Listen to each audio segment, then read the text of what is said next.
Hello, Bucs fans. Welcome back to Real Bucs Talk. We're going to continue our draft coverage today with Georgia safety Malachi Starks. He's basically a do-it-all defensive back, plays in the nickel, plays free safety, strong safety.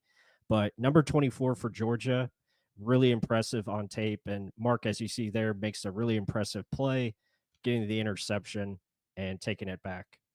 Yeah, what you're going to see a lot with him is heavy use in every which way possible, right? So, fellow Buccaneer over here, Tyke Smith, is playing with him. This is last year's tape, and the way they use in unison, like look at the guys switching off. Like there's a crosser here, and they both understanding of okay, if they're crossing, we know to pass off to the other guy. That's high intelligence for a football player, high awareness of what situation you're in, and the men, not just that, to make a play on the ball. So I think Georgia viewed him as an overall good athlete, smart football player, and they used him in that fashion. Right, absolutely. He reminds me a lot of Brian Branch for the Detroit Lions. I mean, when you watch him on tape, he's very similar. Has good click and close, really ability to get downhill and then just make plays on the football. You see him here as the deep safety now, and I think that's probably the role that fits him best, playing that free safety type of usage and his ability to diagnose and make plays on the ball. Really impressive. And it's just reading recognition, right? So he's deep safety. He's just reading what's in front of him. He knows he's going to have to get over to this spot. I mean, there's literally only two guys over here. There's nothing over here. You don't have to cover anything. So let me just go help out the guys that need to go help out. Okay. Where's this guy looking? He's staring it down. Let me go make a play on the ball, high point it, come down with the ball. And that's something Todd Bowles talks about a lot. Make a play on the ball and do something with it when you're there, right? Buccaneers Mhm. never get turnovers, it feels like, especially interceptions. A lot of our guys drop them. This guy knows how to catch, especially acrobatic catches. Like this is probably one of his highlight reels of his college career. I think any football team would want something like this. Let's actually point out where he was to beginning right here. He's got a lot of nickel corner reps. Yes, people think you don't draft that really high. See him more as a weapon you can use on your defense because there's many ways you can use him. There's opposite Right. angle, like I was trying to say. Let's just take a peek at this before you want to break it down a little bit more. Look at this insanity.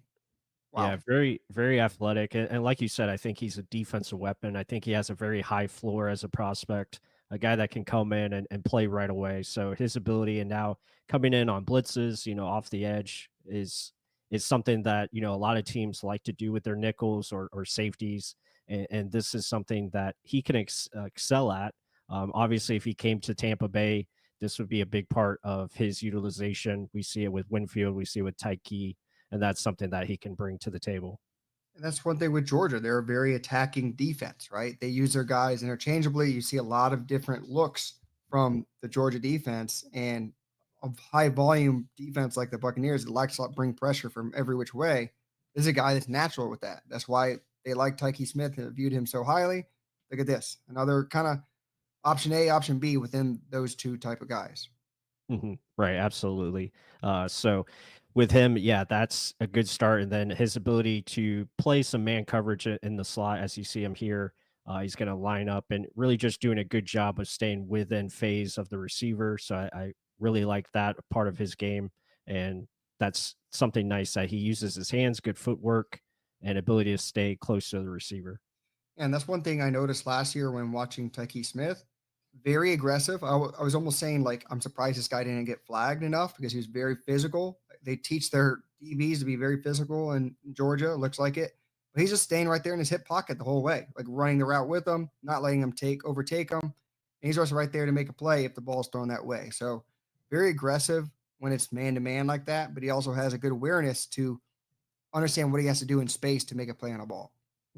Yeah, and here, same thing. Now he's doing a little bit more of an off coverage. He understands the switch pattern here by the receivers, so he does a good job of seeing that early and just stays in phase with the wide receiver. And basically, he's not even going to be an option here. So just another good concept here. He's a little late to recognize the motion coming in. Picks this guy up just a tad late, but I do like the recovery speed that he does show as he recognizes it. Even though the guy is going to make the catch here, he doesn't gain any yards after the catch. So that's important. Yeah, don't make a bad play worse by trying to do too much. Here we go again. So this is one thing where he actually sells in over here. Let me see. So look, like I was saying, like so it's kind of hard to find where he's at on every play because they use him in so many different roles. So he's either near the line, back, high deep safety, creeping in on like a strong safety look, like as he's doing right here. So it, like I was saying, a weapon, a guy that you can use in a variety of ways. It's not just pigeonhole him. He's stuck here. This is all that you have in this player. This is a guy that knows how to click and close, play in space, and play in man. Mhm. Right, absolutely. And I think the biggest thing with him, he does all those aspects of his game very well. Maybe not have a elite traits or anything, but I think what he does have elite traits and is his mental capacity, and that's important because he has very good football IQ skills. You see him here again, kind of just being that rover type of safety where he's just lurking, coming downhill, looking, surveying, trying to understand what concepts are coming, and then comes downhill and makes a tackle. Yeah, and that's a lot of responsibility you put on a player like that. It's almost like he has the freedom to do whatever the hell he wants. Like this guy has an assignment, get over there. This guy, okay, look at the quarterback. What is he doing? Find out where he's going to go, and do not be out of place because if you're out of position, we're SOL, right? For a better term. So he's literally just read and diagnose, and then his click and close is pretty damn nice when he realizes, okay, the ball's coming out. He's going to be the first one towards the ball. You gotta like some of the traits that he has in that fashion. And he only tested a 4.5. Some people think that's nowhere near a cornerback speed. That's probably why he'll fall. But he's a safety slash weapon you can use in different ways.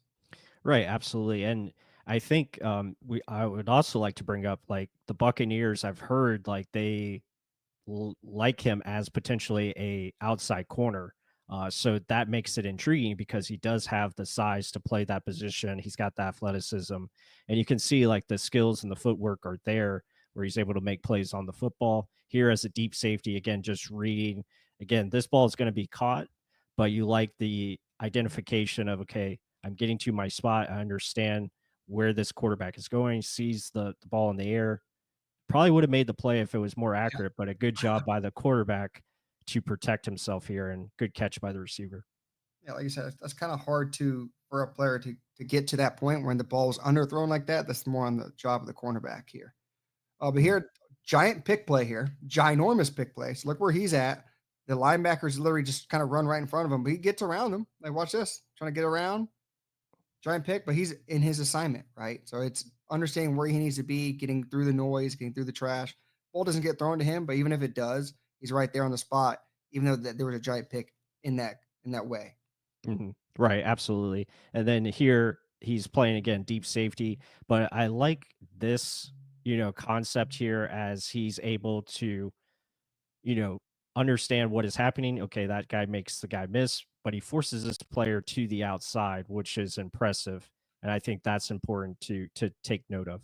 Let's also say like that's one of the knocks on him, like a poor route to the ball carrier once they have the ball, poor angles.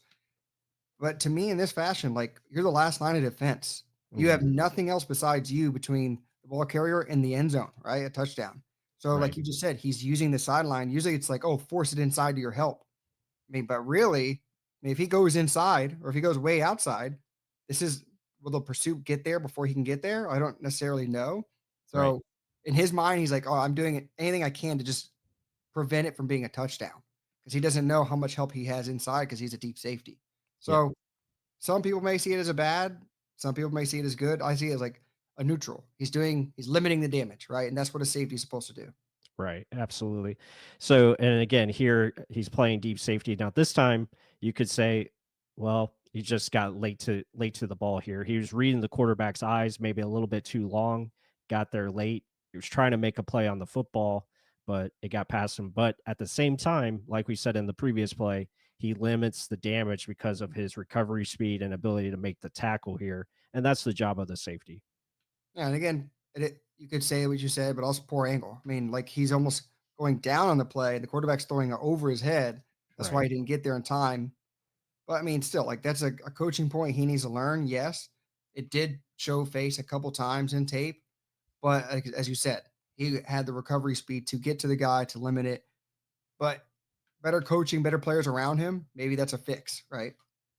Absolutely. And then here again, playing in that nickel position, playing a little off coverage and then click and close. So you see that ability is really a strong suit for him, be able to read and then come downhill. and finish. So that's nice. And then here in the slot, does a good job of staying in phase with the receiver, uses his hands, gets back in position, and complete pass.